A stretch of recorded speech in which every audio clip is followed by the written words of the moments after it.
primero, gracias por aceptar esta entrevista, pues eres uno de de las mejores autoridades acerca de seguridad pública en el país. Gracias, muchas gracias. Y somos seguidores también de Plata o Plomo. Gracias, gracias. Tu blog.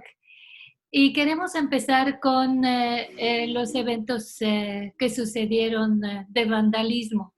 La sociedad civil está muy preocupada por los actos de vandalismo sucedidos el pasado 5 de julio. Y te queremos preguntar, ¿acaso lo ocurrido en Polanco fue meramente circunstancial por la ubicación de la Casa de Jalisco o es una muestra de la escalada de una polarización en el país? Pues mira, digamos, esto tiene una explicación coyuntural que tiene que ver las protestas que se generan en Guadalajara a raíz del caso de Giovanni López, ¿no? La respuesta que da el gobierno de Jalisco ante esas protestas. Eso, digamos, detona una movilización. Ahora, esa movilización es parcialmente orgánica y parcialmente, digamos, dirigida. Los participantes, hay que partir. Los participantes en este tipo de manifestaciones son números relativamente escasos, no pasan de unos consensos. El reclutamiento se da siempre en un subconjunto, ¿no?, de organizaciones anarquistas que, digamos, hay un ecosistema anarquista en Internet que tiene, digamos, vinculaciones en todo el país, que tiene vinculaciones también hacia el exterior. Sucede en Polanco, sucede en Polanco porque era una manera de llevar el conflicto, ¿no? Era una manera de llevar el conflicto al gobierno de Jalisco en la Ciudad de México. Y pues se da, digamos, es también una demostración de que no hay zona segura de este tipo de manifestaciones en la ciudad, ¿no? Digamos, no se había visto, ¿no?, en fechas recientes, pues, este tipo de actos, ¿no?, en esa zona. ¿Es algún tipo de declaración? No tanto así, yo creo que más bien lo que señala, a ver, yo creo que esto señala dos cosas. Uno, que digamos que el control que tradicionalmente han tenido las autoridades de la ciudad, tanto las autoridades de la ciudad como las autoridades federales, sobre, digamos, este ecosistema, digamos, de activismo, ¿no?, de activismo ultra, pues está a lo mejor debilitado. Y por el otro lado, que también pues, hay sectores dentro del propio gobierno y dentro de tanto del gobierno federal como del gobierno capitalino que pueden estar dispuestos a utilizar a esta red de activistas, ¿no? La reacción, digamos, inicial de la policía de la ciudad, pues tampoco ayudó mucho, ¿no? Digamos, los actos de brutalidad que cometieron la policía de la ciudad, pues tampoco ayudan a calmar los ánimos, ¿no? Y eso también yo creo que es un problema de fondo, que es, digamos, nuestras fuerzas de seguridad muchas no tienen la capacitación, el equipamiento o la doctrina para salirse de esta discusión, de esta discusión binaria entre parálisis y abuso, para tener una reacción que sea gradual, ¿no?, proporcional y racional, ¿no? Eso nos ha costado mucho trabajo. El año pasado se aprobó una ley nacional de uso de la fuerza, pero la verdad es que eso no se ha aterrizado en la práctica cotidiana de las policías. Y que además que tiene muchos problemas de diseño la propia ley, ¿no?, que varios especialistas en el tema ya lo han señalado, ¿no? Que no está bien ajustado a la realidad operativa de las policías. ¿Pero estos grupos anarquistas son manipulados por alguien? Puede ser, mira, puede ser. Siempre ha habido, déjame poner. Una parte es orgánica, otra parte no. ¿Cuánto de cada uno no te sabría decir? Digamos, o sea, sí hay una base de activismo, ¿no?, anarco, ¿no?, de ultra izquierda en la ciudad y en el país. Eso existe hoy y ha existido desde hace mucho tiempo. Y sí ha sido utilizado en diversos momentos, ¿no?, por diversos canales, por diversos actores políticos. También es más o menos, ahí hay un hecho más o menos bien documentado. Ahora, en esta ocasión específica, pues es difícil saber cuánto hay de cada uno de esos dos factores, ¿no? Digamos, estos grupos, o sea, su activismo es como electrocardiograma, no pueden estar muy tranquilos durante meses y de pronto tienen 3, 4, 5, 6 días, 2 semanas de activismo muy activo. Y normalmente pues, ese tipo de grupos se les tenía monitoreados, sobre todo desde el gobierno capitalino y también parcialmente desde el gobierno federal. No sé qué está pasando ahora con eso. Del CISEN y todo. Y de otras instituciones, ¿no? O sea, digo, la policía de la Ciudad de México ha tenido, pues los tiene bien monitoreados ese grupo desde hace años. Sí, pero no es un intento de polarización tal cual. No, pues mira, deja de ponerte así, a ver. El país está polarizado por muchas razones, ¿no? Hay grupos de ultraizquierda como hay grupos ultraderecha, ¿no? Algunos de los cuales, digamos, tienen deriva violenta, otros no. Otros no, y que se activan en determinadas circunstancias, ¿no? De nuevo, a veces por razones enteramente propias y orgánicas y otros por razones que pueden venir de fuera, ¿no? ¿Qué posibilidad real existe de que el deterioro de la situación económica lleve a un levantamiento popular masivo No, yo creo que muy bajo. que vaya hacia Muy, barrios muy, muy, muy, acomodados? muy bajo, muy bajo. O sea, a ver, podrían haber llegarse a pues, acciones como de saqueo de supermercados, sí, pues ya lo vimos hace un par de meses, ¿no? Dos, tres. Sucedió igualmente que te en 2017, en enero de 2017, cuando fue el gasolinazo.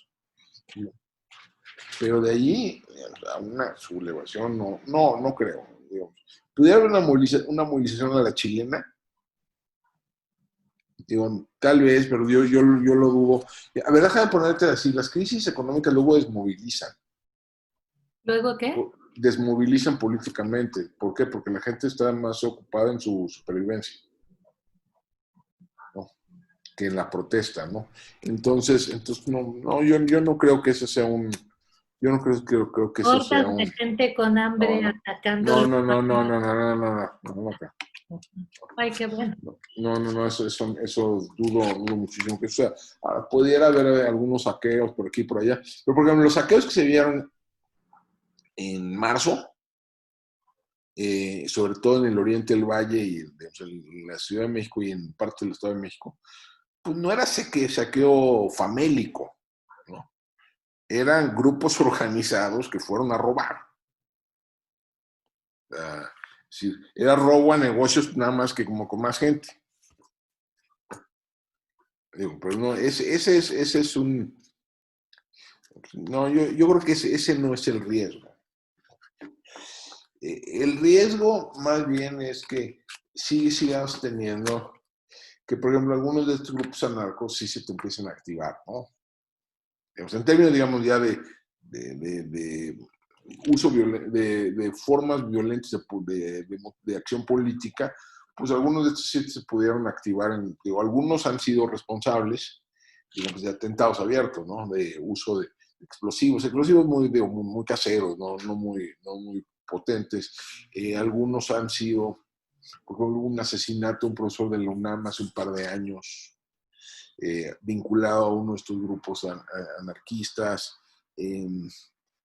Ha habido algunos grupos algunos bombazos petardos en cajeros automáticos, en algunas tiendas, etcétera. Pero es relativamente limitado. Ahora, sí es cierto, digamos, desde el punto de vista que en ese submundo, ¿no? Sí hay una dosis importante de antisemitismo. Sí. ¿No? Digamos, en los grupúsculos, este tipo de grupúsculos de ultraizquierda, hay formas de antisemitismo disfrazadas de antisionismo, ¿no? Que se han manifestado en diversos momentos. Yo creo que no es una amenaza grave, ¿no?, para la comunidad judía, Judía. porque son literalmente grupúsculos, pero digamos es algo sobre el cual hay que poner atención, ¿no? Pero, pero digo, no es, no es, no es una amenaza existencial, pero sí es un tema en que hay que poner el ojo, ¿no? ¿Y en qué momentos han sucedido esos ataques? ¿A qué momentos te refieres? ¿Ataques en contra de la comunidad judía? Sí. Pues ha habido algunos, si nos vamos como una década para atrás, ha habido, por ejemplo, algunas tiendas en el centro que les aventaron petardos o que les aventaron, digamos, o que fueron sujetos de agresiones, que pintaron suásticas, o sea, en algunas de estas. Si tú lo ves, tú te vas a redes sociales, digamos, redes sociales donde, y algunos de estas digamos, de estos circuitos, ¿no?, digitales, sí se encuentran de pronto, por ejemplo, pues, contenido pues, que es antisemita, pero que no, disfrazado de antisionismo o de crítica al Estado de Israel por el tratamiento de los palestinos, etcétera, ¿no? Pero digamos, sí hay algunas cosas, ¿no? ¿Qué tanto? ¿Qué tan extendido? Pues no mucho, porque son grupos muy pequeños, ¿no? Muy pequeños, hay que poner el ojo, ¿no? Como, Hay que poner el ojo al asunto, pero no es, digo, para la comunidad no creo que sea, digamos, la amenaza principal, ¿no? ¿cuál sería la amenaza principal? Pues digo, déjame ponerte, yo creo que la crisis económica como tal, o sea, sí afecta a una parte importante, ¿no? O sea, este tratamiento, este confinamiento a medias, ¿no? Que no resuelve el tema sanitario, pero sí prolonga la crisis económica, yo creo que eso sí afecta a una parte importante de la comunidad. Claro, O sea, de manera mucho más directa e inmediata, ¿no?, que cualquier cosa que pudieran hacer estos grupúsculos, ¿no? claro. Y ¿tú qué opinas? Tú estás diciendo que no resuelve la crisis sanitaria y afecta la Que parte. no, pues digo, lo vemos en los números, ¿no? O sea, siguen creciendo los números de infectados, siguen creciendo los números de muertos, se está reabriendo, pero se está reabriendo a medias, y aún cuando se reabre, pues el temor persiste, la gente persiste, entonces, pues, no, déjame decirte, no hubo aquí una cuarentena como la que impusieron los países europeos, donde en efecto sí le dio la vuelta a la curva, ¿no? Entonces ya en España ya estás en 0 muertes, ¿no? Diarias, ¿no? Eh, entonces puedes ya empezar a reabrir con cierta confianza. Aquí seguimos al alza y están reabriendo. Entonces, digamos, la crisis sanitaria nos puede extender todo el verano sin ningún problema,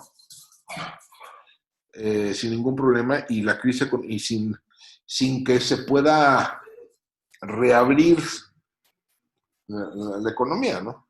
Entonces, pues aquí podemos estar en el peor de los mundos, ¿eh? O sea, Por ejemplo, en Israel ya tienen la segunda ola. sí, claro, ya va a ser la segunda ola. Entonces, pero digamos, pero ya con los aprendizajes de la primera, ¿no?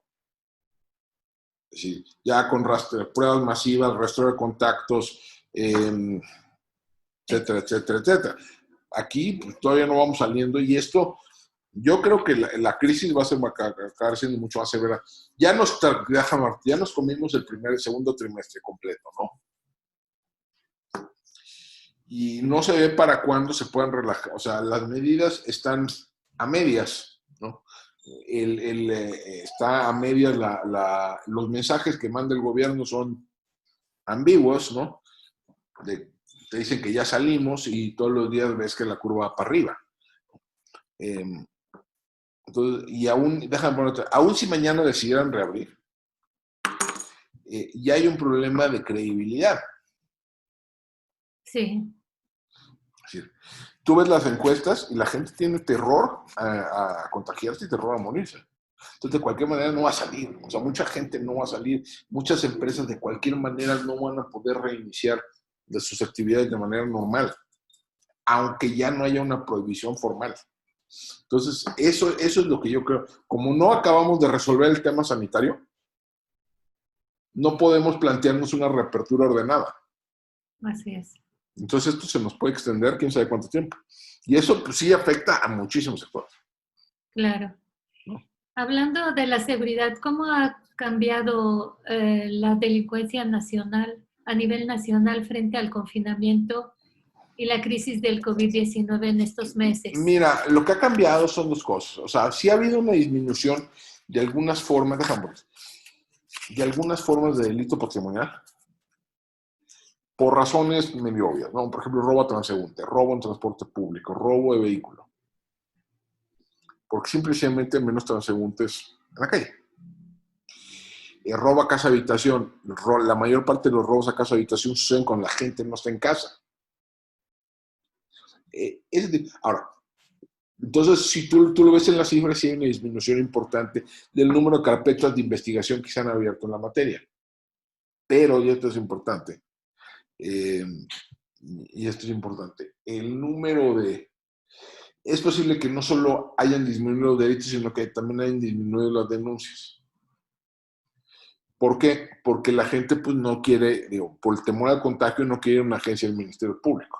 Si ya de por sí, digamos, el nivel de denuncia era muy bajo, pues digo, ante un riesgo sanitario, pues no vas, ¿no? Y no se han extendido, digamos, formas, no sé, salvo excepciones, no se han ampliado, digamos, formas de denuncia en línea o de denuncia remota que facilitaran la presencia. Eso, ¿no? Entonces, lo que tienes es que la gente tiene miedo de salir.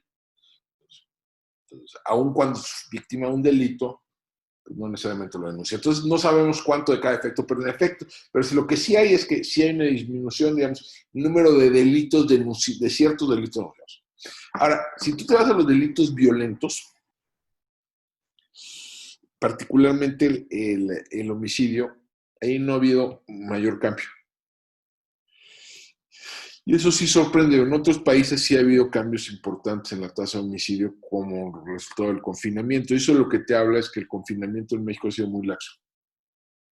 Muy laxo. Muy laxo, o sea, es decir, si tú ves fuera de las grandes zonas urbanas, la vida cotidiana no se vio muy alterada. En el sentido de que, La gente no se quedó en casa. O sea, la mayor parte de la gente no se quedó en casa. Entonces, digamos, los patrones cotidianos continuaron. Entonces, en la medida que eso continuó, pues continuó la violencia, ¿no? Es el primer punto. El segundo punto es que yo creo que una parte importante de la fuerza de seguridad se empezaron a dedicar a otra cosa en estos meses, ¿no? Por ejemplo, proteger médicos y enfermeras. Por ejemplo, resguardar clínicas y hospitales. Por ejemplo, hacer cumplir medidas de restricción a la movilidad. Entonces, si ya estaban, digamos, estresados, sus recursos ya eran limitados antes de esto, pues se ven aún más limitados digamos, por la emergencia, ¿no? Y tercero, aún si hubiésemos querido imponer una restricción a la italiana o a la española o a la argentina, etc., yo creo que las capacidades del Estado mexicano son muy limitadas. No estoy muy seguro que hubiéramos podido. Entonces, digamos, es también un reflejo de nuestra debilidad institucional, ¿no? Estructural. ahorita viene una crisis económica que ya ha sido Sí. súper anunciada y con eso vamos a tener, creo, un aumento de la delincuencia, un No aumento, necesariamente. ¿no? No necesariamente. A ver, déjame ponerlo así. O al menos no es mecánica y directa la relación. Es posible, pero no necesariamente es mecánica y directa.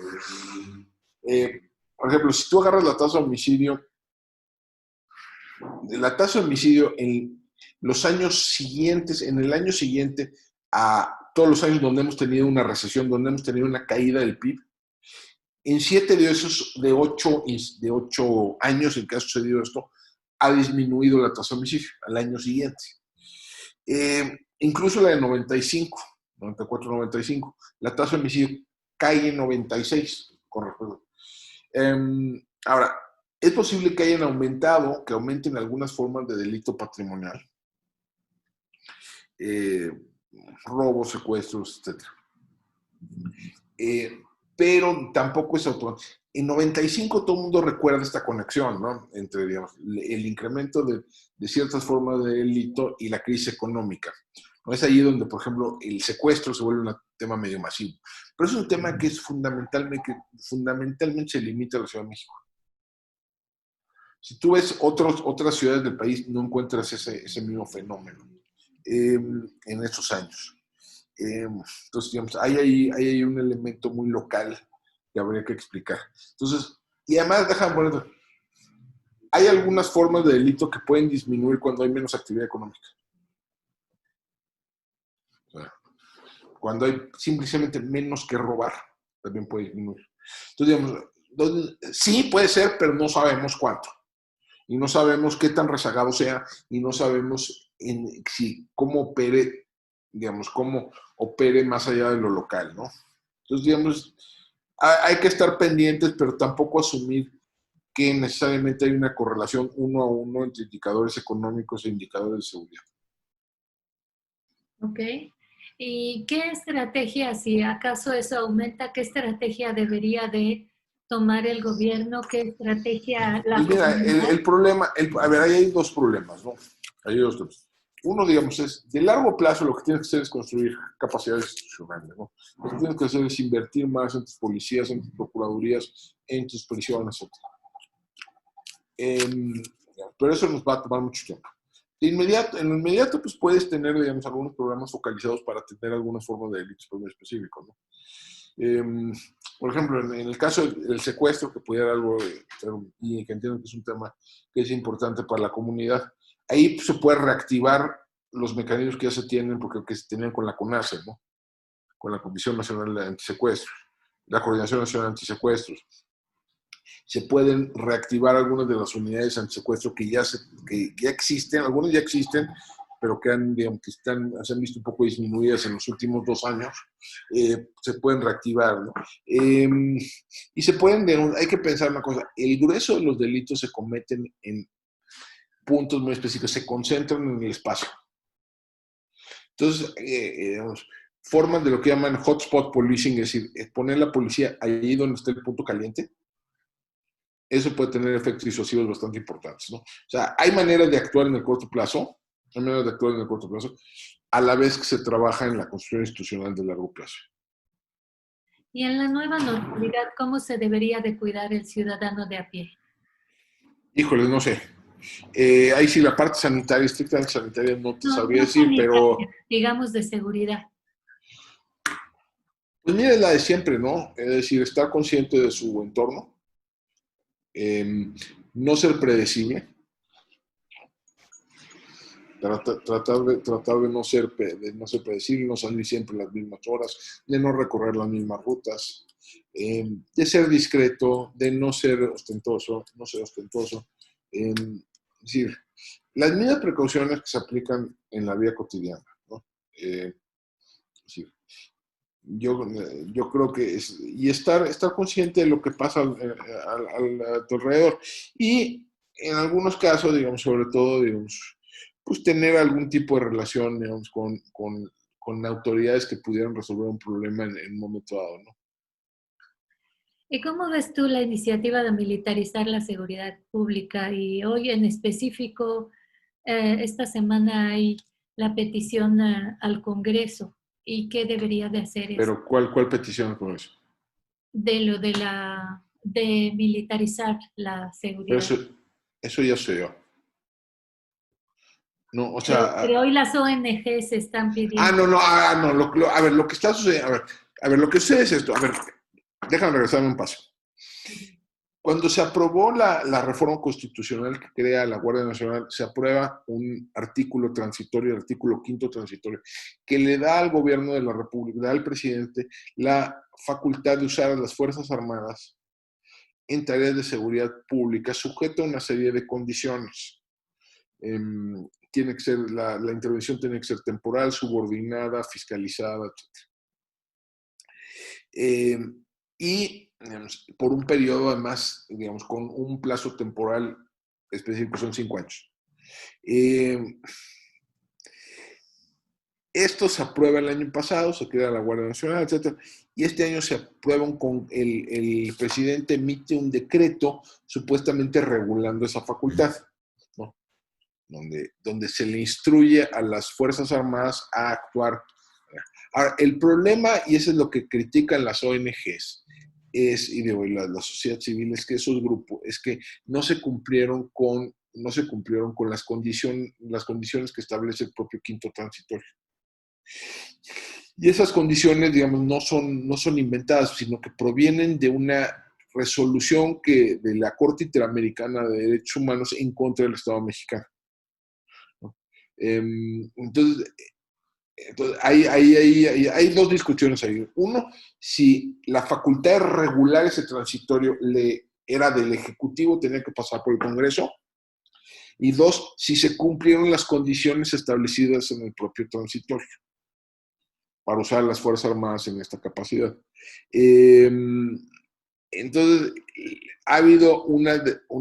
se ha solicitado a varios actores institucionales que combatan este decreto en los tribunales, particularmente la Suprema Corte de Justicia, alegando que hay invasión de facultades.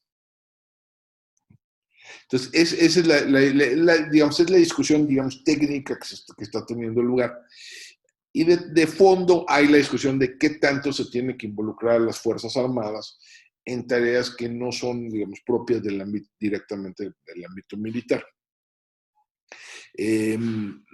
No se puede retirar, no los podemos retirar de golpe, pero la pregunta es si se tiene que institucionalizar esa presencia o no, o si tenemos que plantearnos una salida, digamos, y una construcción gradual de policías civiles. Tú abordaste también el tema del control que utilizaron los gobiernos debido o con el pretexto de la pandemia y cómo este control se va a ir ampliando. ¿Tú crees que ¿Qué control, perdón?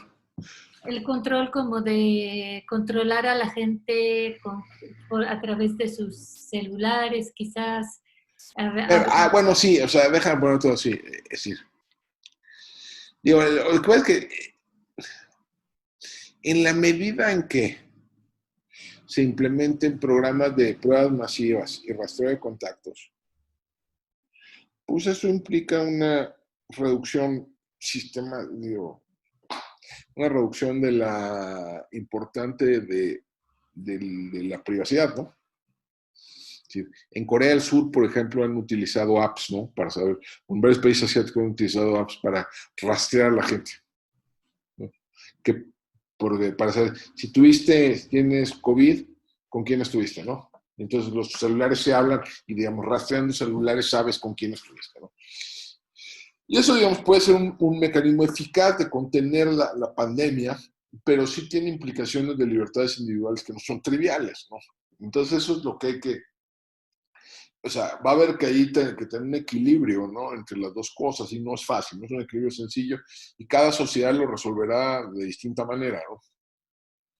Pero sí hay que pensar que sí hay ahí hay algo en la balanza, ¿no? Sí, en Israel se utilizó un poco y ¿crees que el manejo de Israel de la pandemia haya sido un éxito? No lo he seguido realmente, para ser muy sincero, no he seguido lo que he hecho. Entiendo que ya van de salida. Sí. Y que no fue particularmente grave el brote de coronavirus, ¿no? Lo que habla es que pues, el Estado de Israel tiene amplias capacidades no institucionales para lidiar con este tipo de cosas y actuar de manera temprana, ¿no? Así. Entonces, pero digamos, a detalle no te sabría dar una muy buena respuesta. Y otro de los temas que abordas es, ¿y si la pandemia no acaba? Es correcto, déjame ponerte así. A ver, bueno, cuando llegue la vacuna, pero la vacuna puede no llegar, ¿eh? Cuando llegue un tratamiento, sí, por el tratamiento, déjame ponerte, ¿cuánto nos tardamos en llegar a un tratamiento medianamente eficaz del SIDA? 10 años. Entonces, no es obvio que en meses vamos a tener ya la idea de que cuando esto acabe, pues a lo mejor no acaba o no acaba en el sentido de que lo estamos imaginando, ¿no? Entonces, o sea, no vamos a llegar mañana a una vacuna. Y si llegamos mañana a una vacuna, ¿cuánto va a tardar en que sea vacunado suficiente gente para que tengamos inmunidad de rebaño? No, y que Pues tengamos acceso. Los, exacto, digo, ¿cuánto tiempo para llegar a eso? Un buen rato.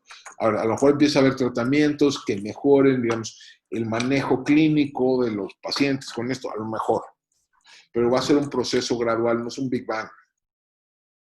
Entonces, digamos, vamos a tener que vivir con el virus durante un buen rato.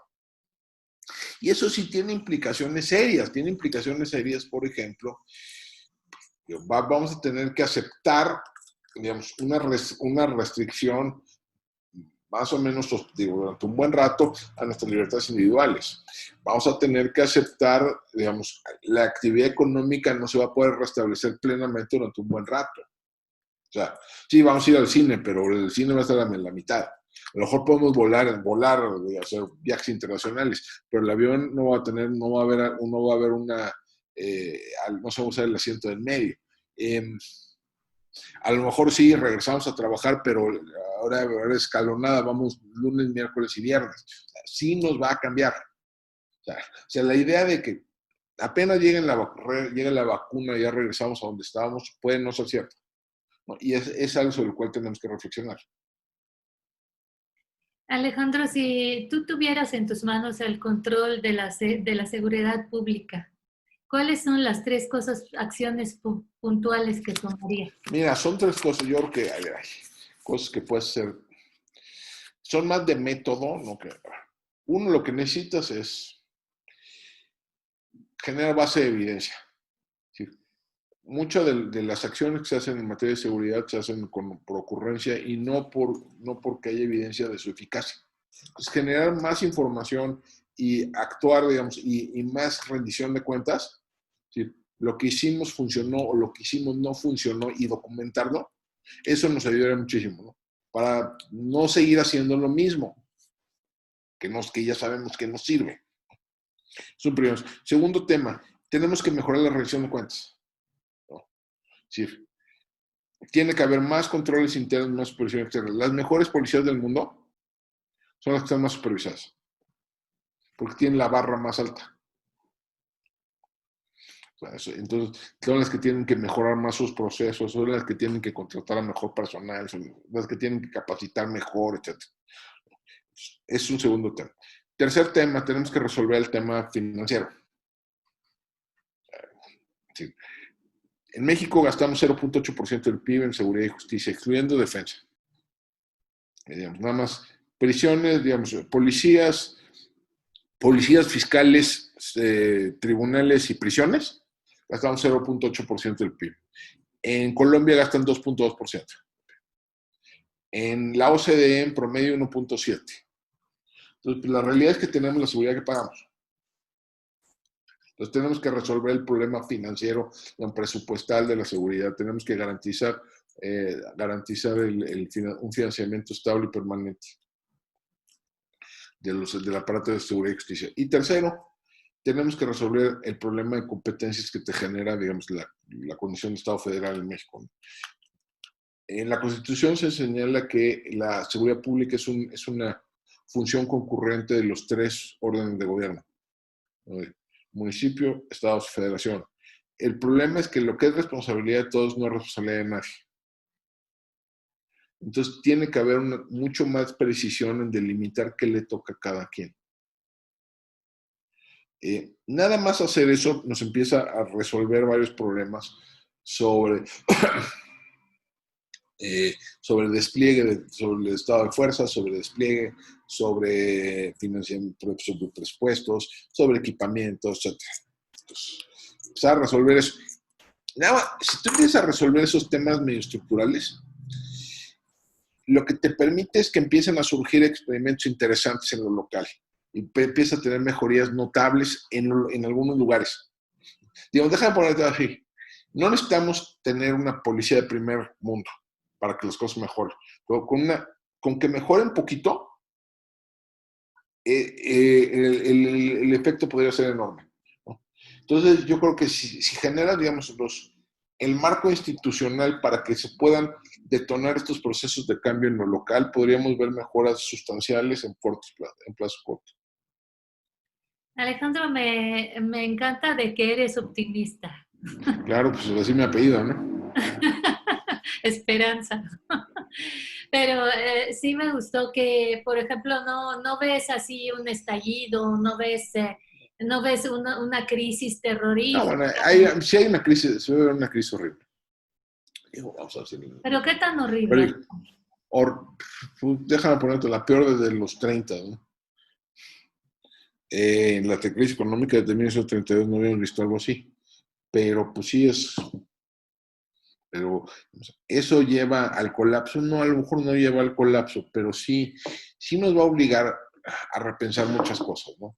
Y a la vez habrá una oportunidad para repensarlas y no seguir haciendo lo mismo que hemos venido haciendo durante años y a seguir con la inercia, ¿no? Entonces, a lo mejor en ese sentido sí habrá una oportunidad, ¿no? O sea, lo que decían que nunca hay que desaprovechar una buena crisis, ¿no? Entonces va a ser también, como dicen, Todas las crisis abren oportunidades para repensar cosas que se han venido haciendo inercialmente en el pasado. ¿y lo vamos a hacer en México? Ojalá. Muy bien. Pues muchísimas gracias, Alex. Gracias a ustedes.